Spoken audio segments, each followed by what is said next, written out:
Assalamualaikum warahmatullahi wabarakatuh. Perkenalkan, nama saya Syukri Hidayati. Saya dari Pendidikan Bahasa Inggris. NIM belakang saya adalah 076. Dalam tugas akhir semester 1 Bahasa Indonesia ini, kita diperkenankan untuk membuat suatu karya ilmiah dan dipresentasikan secara individu. Nah, di sini saya mengangkat tema dengan berita hoaks yang berjudul peminimalisasian berita hoaks yang berdampak pada aspek-aspek kehidupan. Mari kita kenali dulu asal mula adanya berita hoaks. Seperti yang kita ketahui, berapa macam kejahatan seperti kriminal sosial, cybercrime, dan penggunaan nafsa adalah hal yang sudah biasa terjadi. Namun, hal buruk tersebut harus segera ditangani agar tidak meresahkan masyarakat.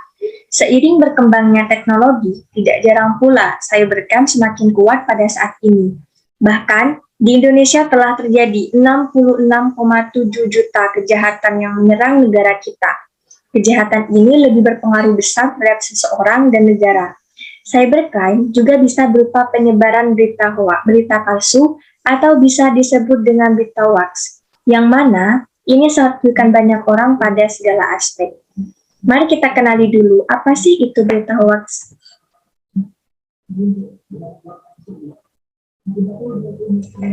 Nah, berita hoaks adalah sebuah berita yang dimuat oleh seseorang untuk disampaikan kepada publik dengan statement yang palsu atau tidak sesuai dengan realita. Saat ini sangat marak tersebarnya berita hoaks dan kasus ini adalah satu hal yang harus diwaspadai dalam penggunaan teknologi atau gadget. Nah, tujuan dari oknum membuat berita hoaks itu apa aja sih? Yang pertama adalah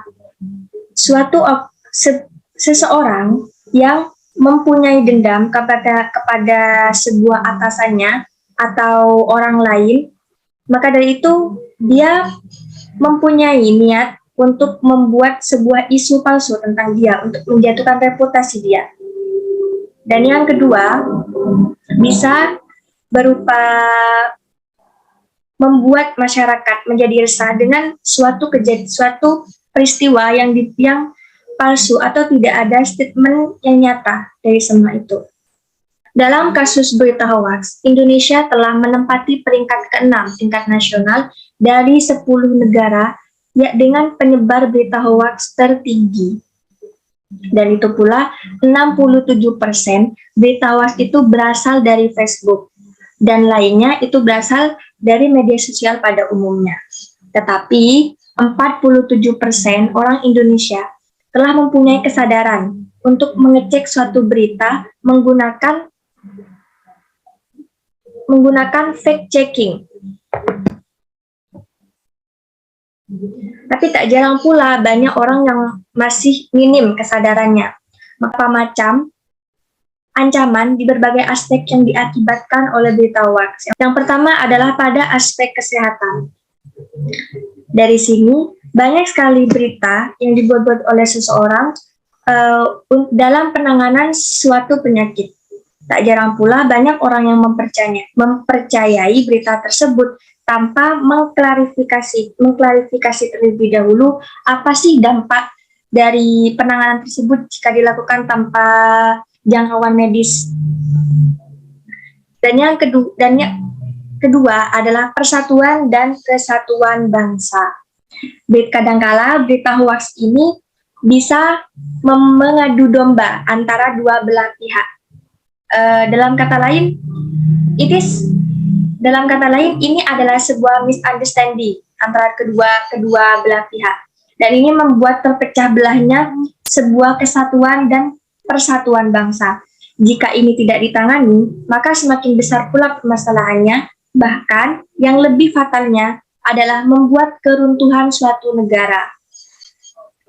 Dan yang ketiga adalah kesehatan mental.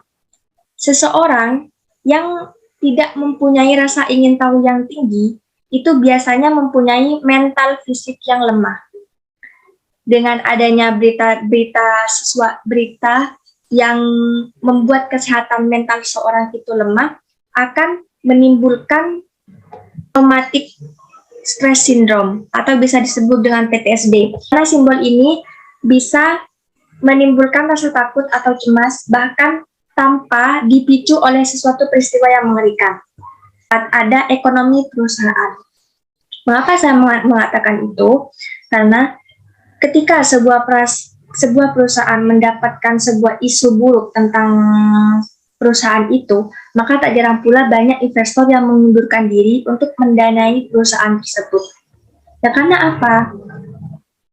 Sebuah perusahaan yang ingin mendapatkan investor, maka perusahaan itu harus mempunyai nama yang baik, kualitas yang baik, untuk mendapatkan banyak investasi dari berbagai perusahaan.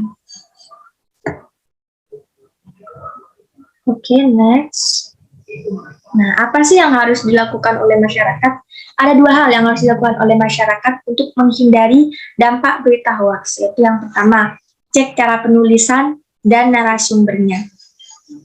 Pada sebuah berita yang asli, itu pasti ada rujukan atau narasumber yang asli, supaya para pembaca itu bisa menelusuri lebih dalam siapa sih narasumber ini, siapa sih orang ini. Dan yang kedua adalah cek cara penulisannya. Dilihat dari keformalan berita, itu sudah bisa membuktikan mana orang yang telah ahli dalam penulisan berita, mana orang yang belum tahu bagaimana cara menulis berita yang benar. Dan tak jarang pula pada berita yang palsu itu memiliki banyak tipe di dalamnya. Dan yang kedua adalah cek keakuratan foto pada berita. Biasanya di atas laman berita, di bawah judul itu ada peletakan foto agar masyarakat itu mengerti apa sih yang dibahas, yang mau dibahas tentang masalah berita ini. Jadi kadang-kala dalam berita hoax itu mereka mengambil sebuah foto yang tidak jelas itu dari mana. Biasanya mereka mengambil dari Google. Nah, ketika kalian mendapatkan sebuah foto yang agak aneh atau kalian pernah melihat foto tersebut, setidaknya kalian harus mengecek foto ini dari mana sih, foto ini apa sih. Oke, next. Nah, dan yang terakhir adalah peminimalisasian berita hoax. Apa aja yang harus dilakukan untuk meminimalisir berita hoax? Yang pertama ada sosialisasi masyarakat dari pemerintahan tentang bahayanya berita hoax. Jadi pemerintahan harus mengadakan di setiap daerah, yaitu penyuluhan sosialisasi masyarakat tentang apa sih berita hoax itu, dampaknya sih apa. Juga cara penggunaan gadget dengan baik.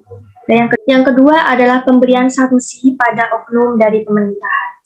Sesuai yang sudah tertulis pada pasal 28 ayat 1 UU nomor 1 tahun 2008 tentang UU ITE yang berbunyi melarang setiap orang dengan sengaja dan tanpa hak menyebarkan berita hoax dengan menyesatkan dan mengakibatkan kerugian konsumen dalam transaksi elektronik.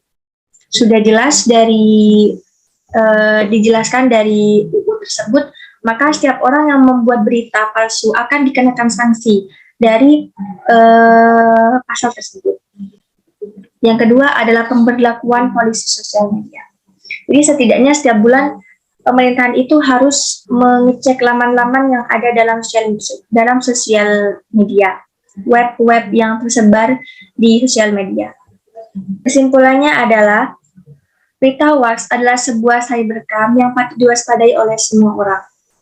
Dan ketika kita mendapatkan sebuah berita, kita harus mengklarifikasi berita tersebut. Juga ada penindak tegasan dari pemerintahan tentang permasalahan berita ini. Sekian dari saya, itu saja materi yang saya sampaikan untuk tugas akhir semester 1. Terima kasih kepada Bapak Chandra selaku pembimbing dari mata kuliah Bahasa Indonesia ini. Assalamualaikum warahmatullahi wabarakatuh.